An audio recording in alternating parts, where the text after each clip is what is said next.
이번 주 중에 제가 고린도후서 1장 3절에서 7절 말씀을 묵상을 했습니다. 이 묵상한 이 고린도후서 1장 3절에서 7절 말씀을 먼저 함께 나누고자 합니다. 우리 다 같이 한 목소리로 함께 합독하도록 합니다. 시작. 찬송하리로다. 그는 우리 주 예수 그리스도의 하나님이시요 자비의 아버지시요 모든 위로의 하나님이시며 우리의 모든 환난 중에서 우리를 위로하사 우리로 하여금 하나님께 받는 위로로서 모든 환난 중에 있는 자들을 능히 위로하게 하시는 이시로다. 그리스도의 고난이 우리에게 넘친 것 같이 우리가 받는 위로도 그리스도로 말미암아 넘치는 도다.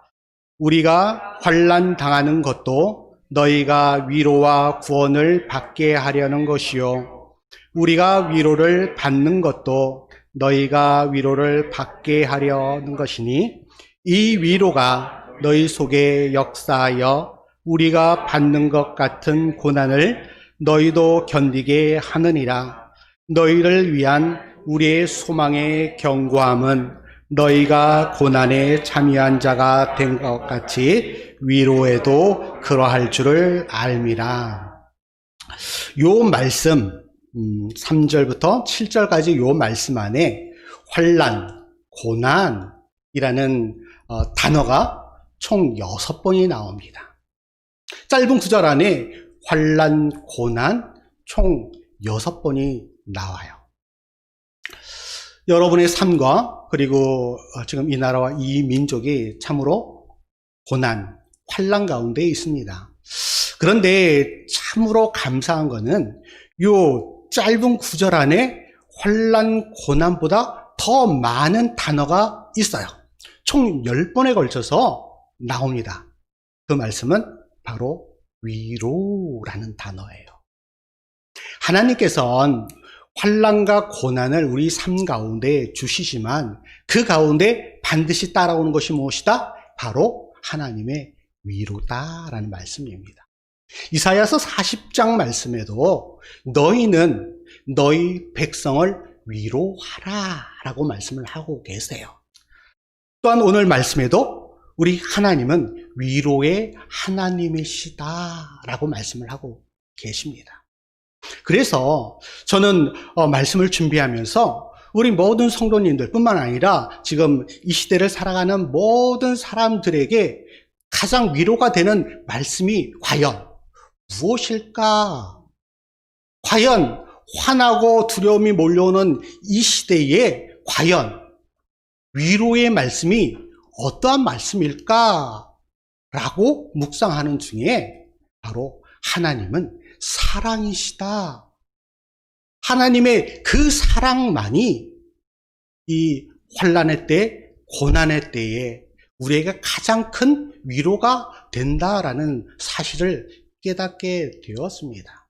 그래서 오늘 하나님의 사랑을 저와 여러분이 함께 나누고자 합니다. 얼마 전에 어떤 분을 만났습니다. 그분께서 하시는 말씀이 그리스도인, 이 시대를 살아가는 그리스도인. 제가 생각할 때는 이 시대를 살아가는 그리스도인들 뿐만 아니라 대부분의 사람들이 세상에 대하여 가지는 두 가지 반응이 있다라고 볼 수가 있습니다. 특별히 우리 그리스도인들, 세상을 바라보는, 세상에 대하여 가지는 두 가지 반응이 있는데 그 중에 첫 번째는 무엇이냐면 분노입니다. 세계 질병 목록에 보면은 우리나라에서 등재한 이름이 있어요. 질병 목록인데 우리나라에서 나와서 우리나라 사람이 올린 질병 이름이에요. 그 질병 이름이 뭘까요? 화병이에요. 화병. 얼마나 화가 많이 나면 화병이 질병 목록에 올랐을까요? 이 화병, 이 분노, 이거는 현대인들의 특징입니다. 아마 이 분노가 없는 사람들을 극히 못 본 것 같아요. 이 분노로 인하여서 수많은 범죄들이 발생이 됩니다. 이 분노로 인하여서 수많은 사람들이 생명의 위협을 받게 되는 경우가 참으로 많이 있습니다. 이번 주에 제가 우리 막내, 이제 초등학교 3학년이에요. 3학년인데 우리 막내의 수학 공부를 제가 지도를 하다가 너무나 이 분노 게이지가 올라가가지고 이제 3학년이 되면서 3학년이 돼서 배우는 게 2자리 곱하기 2자리예요. 그런데 제가 똑같은 문제를 똑같이 설명을 하고 방법이나 요령을 똑같이 한 10번 이상을 설명을 했어요. 근데 계속적으로 똑같이 반복적으로 틀려요. 한두 번, 두세 번, 서너 번 가면서 드디어 이 분노 게이지가 최고점에 이르게 되었어요. 그래서 어떻게 했을까요? 제가 아이의 머리를 한 대 휘어 박았어요. 어떻게 되었을까요? 아이가 울고불고 그 다음부터는 나 안 해. 이렇게 돼버리는 거예요. 그래서 부모가 자녀들을 직접 가르치는 것이 얼마나 어려운가 하는 것을 절실히 느끼게 되는 계기가 되었습니다. 분노.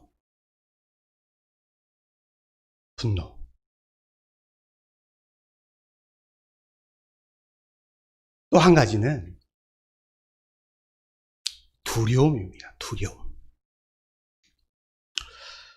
요새 TV를 매스컴을 통하여서 수없이 방영되고 있는 그런 매스컴들의 뉴스를 보게 되면 수많은 교통사고, 그리고 며칠 전에 울산의 화재, 그리고 60대를 30대가 묻지마 폭행, 등등 정치, 경제, 사회, 문화 등등 매일매일 매스컴을 통해 쏟아지는 이 뉴스들은 참으로 우리를 두려움에 빠지게 합니다. 그리고 지금 우리가 코로나19 시대를 살아가고 있는데요. 코로나19가 종식이 되면 그 두려움이 없어질까요? 결코 그렇지 않아요. 코로나 2일도 생길 수 있고요. 코로나 2도 생길 수 있고요. 어느 순간에 코로나19에서 19는 2019년도에 생겼다고 그래서 코로나19예요. 그러나 19뿐만 아니라 앞으로 또 다른 다가오는 시대의 그 숫자가 우리를 엄습하며 또한 우리를 두려움에 빠지게 할 거예요. 그렇기에 이 분노, 이 두려움은 반복적으로 저희들의 삶을 위협하고 저희의 생명을 위협하고 저희의 생각을 죄악으로 잠식시키게 하게 되는 것입니다. 저는 이 말씀을 보면서 우리 하나님은 어떠실까에 대한 그 마음을 한번 생각해 볼 수가 있었어요. 이 시대를 바라보는, 그리고 이 시대를 살아가는 우리 그리스도인들의 삶을 바라보시는, 믿음의 상태를 바라보시는 우리 하나님의 그 마음은 어떠실까? 우리 하나님도 우리를 바라보시면서 이러한 분노가 있지 않으실까라는 생각을 해보게 되었습니다. 하나님께서는 이 천지 만물을 창조하실 때 말씀으로 창조하시며 또한 보시기에 좋았더라, 최선의 것으로 만들어 놓으셨어요. 질서 있게 만들어 놓으셨어요. 그런데 인간이 죄를 범함으로 인하여서 이 참으로 좋았던 천지 만물이 최악으로 치닫게 되었던 것입니다. 창조의 질서가 인간의 죄로 말미암아서 무질서로 변하게 되었어요. 얼마나 하나님께서 분노하실겠습니까?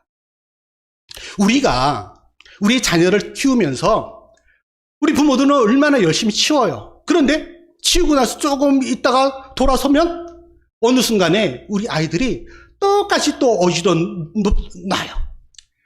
아이가 하나 둘이면 잘 모를 거예요. 아이가 셋 이상 되면 정신이 없습니다. 치우기 바쁩니다. 그 마음을 생각하니까 하나님의 그 마음이 느껴지는 거예요. 하나님의 창조 질서에 맞게 하나님께서 최선의 것으로 만들어 놓으셨는데 인간은 죄를 범함으로 인하여서 무질서하게 만들어 놨어요. 하나님은 얼마나 분노하시겠습니까? 그래서 에레미야서 44장 5절에서 6절에 이렇게 말씀합니다. 그들이 듣지 아니하며 귀를 기울이지 아니하고 다른 신들에게 여전히 분향하여 그들의 악에서 돌이키지 아니하였으므로 나의 분과 나의 노여움을 쏟아서 유다 성읍들과 예루살렘 거리를 불살랐더니 그것들이 오늘과 같이 폐허와 황무지가 되었느니라. 하나님께서 끊임없이 이 땅을 향하여, 죄악된 이 땅을 향하여 지속적으로 돌아오라, 회개하라, 무질서 가운데 있지 말고 질서 가운데 나오라 라고 끊임없이 말씀을 하시지만 죄인된 사람들은, 인간들은 듣지 않았어요. 하나님의 그 경고의 말씀에 귀 기울이지 않았어요. 그래서 어떻게 됐습니까? 결국은 하나님의 분노와 하나님의 노여움을 통하여서 멸망당하게 되는 것입니다. 망하게 되는 것입니다. 죄악이 결국은 사망에 이르게 되었던 것입니다. 인간의 죄악을 바라봤을 때 하나님의 그 분노와 하나님의 노유, 그 노여움으로 인하여서 심판받아 마땅한, 전혀 그것에 대해서 문제 제기를 할 수도 없는 그 상황 가운데 하나님의 그 사랑은 우리가 대면할 수 있는 위대한 사실을 우리에게 말씀하고 있는 것입니다. 하나님의 사랑은 우리가 대면해야 하는 위대한 사실입니다. 하나님의 그 분노와 그 노여움으로 멸망당해야 하는 이 인류를 향하여 하나님께서는 하나님의 그 사랑으로 품어 주셨습니다. 구원하여 주셨습니다. 그렇게 하나님의 그 사랑은 우리가 대면해야 하는 위대한 그 사실인 것입니다. 그래서 오늘 본문 말씀에 이렇게 말씀하십니다. 하나님이 세상을 이처럼 사랑하사. 하나님께서 직접 창조하신 이 세상을, 그러함에도 불구하고 죄악에 빠져서 멸망당해야 하는 이 세상을 이처럼 사랑하사. 여기서 이처럼이라는 게 무엇일까요? 두 가지가 있을 것 같아요. 처음에는 하나는 앞문장에 나옵니다. 앞문장에. 요한복음 3장 16절 바로 앞장에 보면, 앞절 14절부터 보면 모세가 광야에서 뱀을 든 것 같이 인자도 들려야 하리니 이는 그를 믿는 자마다 영생을 얻게 하려 하심이라. 바로 불뱀 사건입니다. 불순종, 이스라엘 백성들의 그 불순종, 그리고 불신앙으로 말미암아서 하나님께서 이스라엘 백성들에게 광야에서 심판을 하세요. 뭘로 심판을 하시냐면 불뱀을 가지고 심판을 하세요. 그리고 수많은 사람들이 그 불뱀에 물려 죽게 됩니다. 그러나 하나님께서는 그대로 내버려 두시지 않으시고 놋뱀을 나무에 매달아 놓고 그 놋뱀을 바라보는 자, 곧 믿는 자, 그 뱀을 바라보면, 그 놋뱀을 바라보면 나의 병이 나을 수 있다라는 그 믿음을 가진 자에게 하나님께서는 회복시키듯 낫게 하시는 것이에요. 사망에서 생명으로 바꾸시게 하시는 것입니다. 그것을 믿는 자, 그것이 바로 하나님의 그 사랑이에요. 하나님의 그 사랑을 믿고 하나님의 그 말씀을 믿고 그 놋뱀을 바라보는 자는 생명을 얻게 된다. 바로 하나님께서 그러한 구원의 기회를 열어주시는 것, 바로 그것이 바로 이처럼 멸망당할 수밖에 없는 이스라엘 백성들이, 불뱀에 물려 죽을 수밖에 없는 그 이스라엘 백성들이 놋뱀을 바라보면 살 수 있어, 생명이 존속될 수 있어 라는 그 믿음을 갖게 하시는 하나님의 그 사랑, 그것이 바로 이처럼 사랑하사. 뿐만 아니라 두 번째는, 이처럼은 그 다음에 나오는 문장이에요. 무엇이냐면 독생자를 주셨으니. 놋뱀을 바라보면 살게 하신 그 하나님, 이제는 독생자 예수 그리스도를 십자가에 못 박혀 죽게 하심을 통하여서 그 십자가의 그 예수 그리스도를 믿는 모든 자들, 그 자들을 살게 하신다라는 그 말씀이에요. 그를 위하여 독생자들 아낌없이 보내주신 그 하나님의 그 사랑이 바로 이처럼 사랑하사, 독생자를 주시기까지 사랑하셨던 그 하나님의 그 사랑, 이처럼 사랑하사.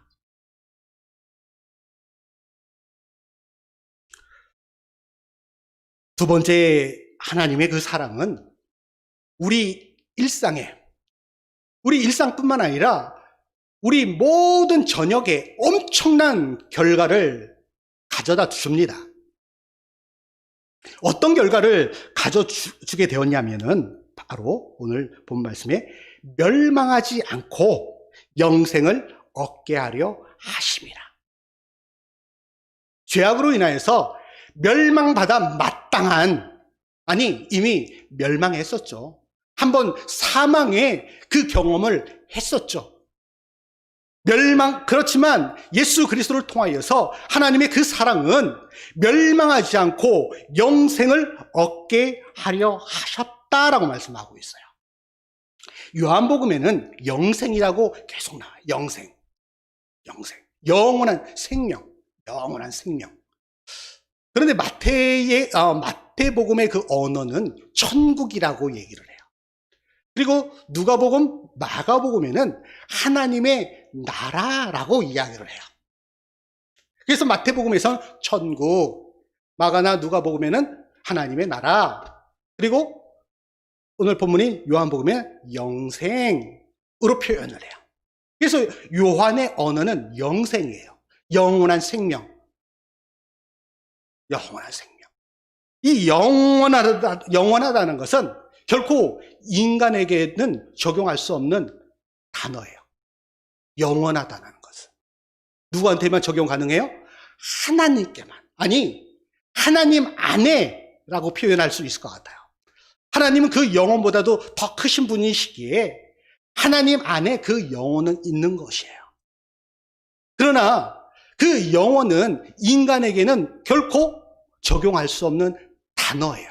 그러나 우리 인간이 그 영원할 수 있는 것은 하나님 안에 있을 때, 하나님 품 안에 있을 때, 예수 그리스도 안에 있을 때만 영원할 수 있는 것이에요. 근데 그 영원한 생명을 누가 주셨어요? 하나님께서 죄인 된 우리에게 허락해 주셨다라는 사실입니다. 그렇기에 우리는 엄청난 결과로 주어진 멸망하지 않고 영생을 얻게 되는 그 축복을 받게 되었다는 사실입니다. 얼마나 감사합니까?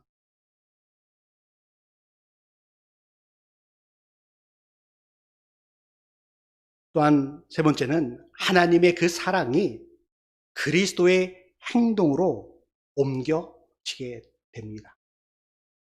하나님께서는 말씀만 하시지 않으셨어요. 너희를 구원하겠다? 너희를 영원한 생명 가운데 인도하겠다? 라고 말씀하지 않으셨어요. 너희를 구원하겠다? 말씀만 하지 않으셨어요. 하나님의 그 말씀은, 그 신실하신 그 하나님의 그 말씀은 행동으로 보여주셨어요. 그것이 하나님의 그 사랑이 그리스도의 그 행동으로, 성자 하나님 되시는 그리스도의 행동으로 옮겨졌어요. 그래서 오늘 본문 말씀에 그로 말미암아 세상이 구원을 받게 하려 하십니다. 그로 말미암아. 여기서 그가 누굽니까? 바로 예수 그리스도이십니다. 그로 말미암아. 예수 그리스도의 어떤 사역이 우리를 구원하게 하셨습니까?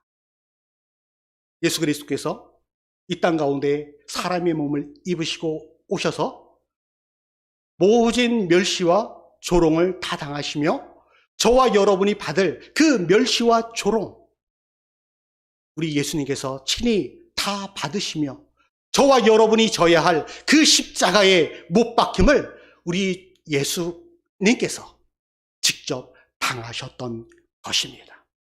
그로 말미암아 저와 여러분이 회복되었습니다. 다시 살아나게 되었습니다. 인간의 죄악으로 말미암아 이 세상이 심판을 받았습니다. 그러나 예수 그리스도로 말미암아서 그 심판받았던, 멸망받았던 그 세상이 다시 이제 새롭게 위로받고 회복되고 그리고 구원받게 되었던 것입니다. 하나님의 이 사랑이 얼마나 위대합니까? 하나님의 그 사랑이 얼마나 놀랍습니까? 그 사랑이 저와 여러분을 구원했습니다. 하나님의 그 사랑을 받은 저와 여러분이 이제 나아가야 할 그 길이 무엇일까요?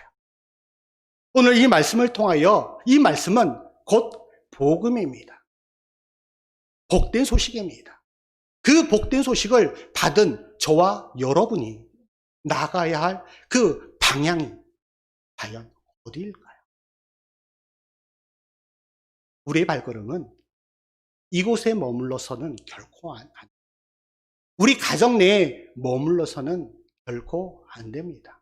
세상을 향하여 하나님의 그 사랑을 흘려보내고 예수 그리스도께서 이 땅 가운데 오셔서 십자가에 못 박혀 죽으심을 통하여 하나님의 그 사랑을 보여주셨듯이 영원한 생명을, 하나님의 나라를 소유한 저와 여러분이 이제 세상을 향하여 한 걸음 한 걸음 뚜벅뚜벅 나가야 할 때가 아닐까요?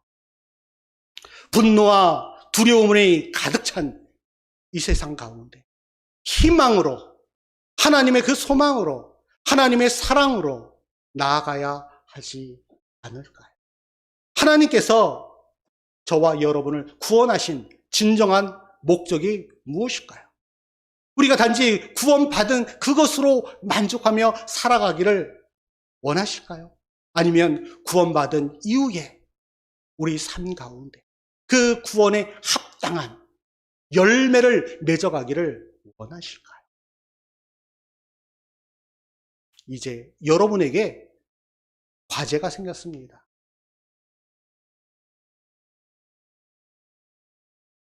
그동안 우리 송 목사님께서 산상수훈에 대해서 강론을 하시면서 결론에 가서 반석에 세운 집과 모래 위에 세운 집 뿐만 아니라 열매를 맺는 삶까지 말씀을 하셨어요.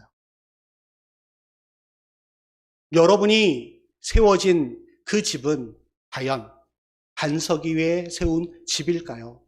모래 위에 세운 집일까요? 그리고 여러분의 삶 가운데 맺혀지는 그 열매들이 우리 하나님께서 원하시는 열매일까요? 아닐까요? 이제부터 시작입니다. 출발. 기도합니다. 하나님 감사합니다. 이 시간 하나님의 사랑에 대해서 우리가 말씀을 통하여 깨닫게 됩니다. 이 시간 우리가 대면해야 할 그 위대한 사실이 하나님께서 우리를 사랑하셨다라는 사실입니다. 그 사랑이 예수 그리스도를 통하여 증거되었고, 또 우리 또한 예수 그리스도께서 걸어가신 그 길을 따라가며 사랑의 도구로 쓰임 받아야 함을 보게 됩니다. 하나님, 이 땅을 살아가는 목적이 내가 단지 구원받은 것으로 만족하는 것이 아니라 구원을 받은 이후에 우리의 삶이 어떠할 것인가에 대한 깊은 고민과 뿐만 아니라 그렇게 살아내는 삶으로 이어질 수 있도록 인도하여 주시옵소서. 결코 나의 힘으로 되어지지 않습니다. 분명 성령님께서 우리 안에서 위대한 일을 이루시기 위한 그 능력을 우리에게 부여해 주실 것을 믿고 나가는 자들에게 분명 그것이 나타남을 믿습니다. 하나님, 그 주인공, 그렇게 세상을 향하여 하나님의 사랑을 흘려보내는 그 주인공이 바로 내가 되어질 수 있도록 인도하여 주시옵소서. 능력을 허락하여 주시옵소서. 그렇게 살아내는 하나님의 사람들 되게 도와주시옵소서. 미사오며 우리 주 예수 그리스도의 이름으로 기도드리옵나이다. 우리 자리에서 일어나서 하나님의 사랑을 우리가 기억하면서 함께 찬양을 합니다.